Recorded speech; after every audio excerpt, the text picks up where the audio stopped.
예수를 통해 받는 하나님의 위로, 예수가 필요한 시대에 우리가 받을 그 하나님의 위로의 사역이 예수님을 통해 어떻게 주어졌는지에 대한 말씀을 함께 나누도록 하겠습니다. 그래서 하나님께서 하나님의 백성들이 죄악 가운데 절망과 또 고통 중에 있는 그 백성들을 언제 또 누구를 통해 어떻게 회복할 것인가에 대한 말씀을 오늘 말씀의 본문을 통해서 여러분과 함께 나누도록 하겠습니다. 우리가 지난 시간에 함께 살펴보았던 것처럼 이 히스기야 마지막 이스라엘 백성들이 멸망하게 되는 그 시대에 예수 그리스도가 필요한 시대라 그렇게 말씀을 드리면서 하나님께서 그 나라가 바벨론에게 망할 것이다. 그리고 그들의 모든 소유를 빼앗기게 될 것이고 그들 자손들까지 적국의 포로로 잡혀가게 될 것이라는 그런 말씀을 히스기야가 듣고 난 뒤에 여호와의 말씀이 조소이다 하며 자기 때에는 일어나지 않음에 있어서 자유하는 이런 신앙 없는 히스기야의 모습을 우리는 보았습니다. 백성들도 죄악이 있었겠지만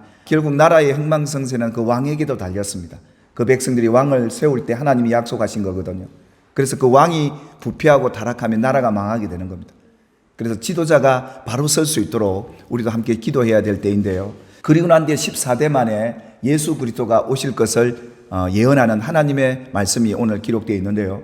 예수님께서 마태복음 14장에 제자들을 데리고 올라가죠. 베드로, 야고보, 요한 이 세 제자를 데리고 변화산에서 기도하러 올라가게 되는데 그때 나타났던 인물들이 있었습니다.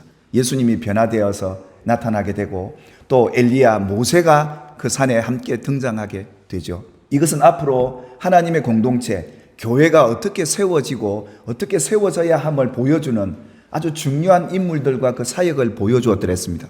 이사야서 40장에 등장하고 있는 그 세 명의 그 사역과 그 인물들에 대해서 알고 있는 이 베드로로서는 너무 좋았던 것이죠. 해서 베드로가 예수님에게 뭐라고 얘기합니까? 여기가 좋습니다. 그래서 초막셋을 지어서 하나는 예수님을 위해, 하나는 모세를 위해, 하나는 엘리야를 위해서 짓겠습니다. 근데 하나님은 아무 응답도 없으셨죠. 왜 그렇습니까? 아직 예수님의 십자가의 사역이 끝나지 않았기 때문에요. 인물들도 중요했지만 이들의 사역이 더 중요했습니다. 그러니 우리가 함께 나누게 될 이사야서 40장의 내용은요, 어떠한 개인이든 어떠한 공동체든 어떠한 나라든 하나님이 구원의 내 시대에 회복하고 그 백성들의 놀라운 구원의 은총을 베풀 그런 사역이 일어나기 위해 뭘 준비해야 되고 무엇이 있어야 되는가를 우리에게 가르쳐주는 중요한 본문이 되겠습니다. 언제 하나님의 백성들이 구원을 받고 그 죄에서 노임을 받고 하나님의 은혜를 힘입게 될 것인가? 2절에 이렇게 말씀하시죠. 그 노역의 때가 끝났고 그 죄악이 사함을 받은 그때 그들이 여호와의 손에서 그동안 죄값을 받았던 그 벌을 배다나 받았을 그때 바로 이 시점이었습니다. 바벨론의 포로를 잡혀와서 하나님이 그들을 구원해낼 그때까지 14대가 걸립니다. 그 시점에 예수님이 온다는 겁니다. 예수님이 오셔서 할 사역이 바로 이랬습니다. 하나님이 이러십니다. 너희는 위로하라.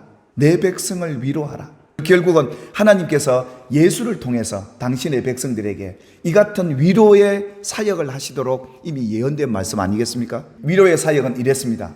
너희는 예루살렘의 사람들에게 마음에 닿도록 말해라. 그리고 그것을 외치라 이랬던 겁니다. 이제는 너의 죄가 사함을 얻었다. 그리고 여호와의 손에서 너희가 그 죄값을 다 받았다. 너희는 이젠 죄에서 노임을 받았다.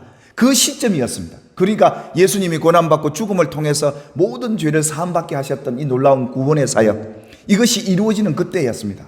그때 그 백성들이 하나님의 위로를 받게 되는 것이죠. 이사야서 53장 6절에 이르지 않습니까? 여호와께서 우리 모든 사람들의 죄악을 누구에게요? 그에게, 예수에게 담당을 시켰기에 이제는 우리의 노역의 때가 끝났고, 할렐루야, 우리가 죄의 사함을 받은 줄 믿으시기를 주님의 이름으로 축복합니다. 많은 무리들이 예수님을 따라옵니다.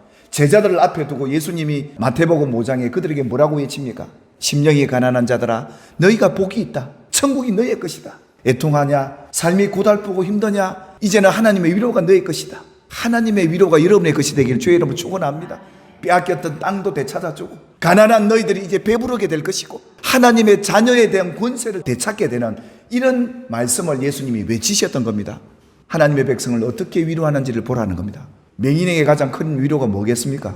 보는 거 아니겠습니까? 걷지 못하는 안전뱅이에게 가장 큰 위로가 뭐겠습니까? 걷는 것 아니겠습니까? 나병 환자, 불치병입니다.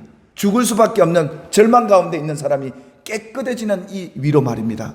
못 듣는 사람, 죽은 사람, 이들을 살려내고 그들을 치유하실 분이 예수였다는 겁니다. 이걸 보여주면서 뭘 보겠다는 겁니까? 하나님이 예언한 당신의 백성을 위로하라고 보내신 분이 바로 이분이다. 이분이 하나님의 아들, 우리의 구원자이신 예수다. 성경에는 온통 예수님의 사역은 이 위로의 사역이었습니다. 예수님께서 이렇게 다니시다가 안식일에 회당에 들어가서 선지자 이사야의 글을 예수님께서 읽으십니다. 그 내용은 이사야서 61장에 나오는 예수님의 위로의 사역이 어떻게 이루어질 것인가에 대한 예언의 일부분이었는데요. 주의 성령이 내게 임하셨으니 이는 가난한 자에게 복음이 전하게 하시려고 내게 기름을 부으시고 나를 보내사 포로된 자에게 자유를, 눈먼 자에게 다시 보게 함을 전파하며 눌린 자를 자유롭게 하고 주의 은혜의 해를 전파하게 하려 하심이라 하였더라. 이 성경을 펴놓고 예수님께서 읽으시는 겁니다. 포로된 자들을 자유케 하시는 위로가 여러분에게도 있는 줄 믿으시기를 바랍니다. 우리를 자유케 하실 분 예수님밖에 없다. 눈먼 자에게 다시 보게 하고 많은 것에 눌려 살잖아요. 이런 눌린 것들에서 우리를 자유케 해주실 분이 주님이시다는 거예요. 우리가 세상에 기쁨이 여러 가지가 있겠습니다만 예수로 인한 기쁨, 그보다 더 큰 기쁨이 있겠습니까? 그분이 내게 위로해주는 이 기쁨 때문에 살아갈 용기가 있고 희망이 있는 것이죠. 그래서 결국은 예수가 내가 살아가는 용기가 되고요, 힘이 되고 소망이 된다. 이 은혜의 해를 전파하러 예수가 오셨던 거 아닙니까? 예수님께서 이렇게 마음에 와닿도록 그들에게 외칩니다. 갇힌 자가 있냐, 포로된 자가 있냐, 지옥같이 사는 사람이 있냐, 병자가 있냐, 다 내게로 와라. 내가 너희를 쉬게 해주겠다 하셨던 그 주님의 초청을 받고 많은 사람이 와서 그 하나님의 위로를 받아 누리게 되지 않습니까? 하나님의 위로를 누리는 저와 여러분이 되시기를 주의 이름으로 축원합니다. 예수님께서 이 글을 읽으시고 이 글이 오늘 너희 귀에 응하였다 이렇게 말씀합니다. 그 말은 무슨 말입니까? 하나님의 위로가 현실이 될 것이다 이 말입니다.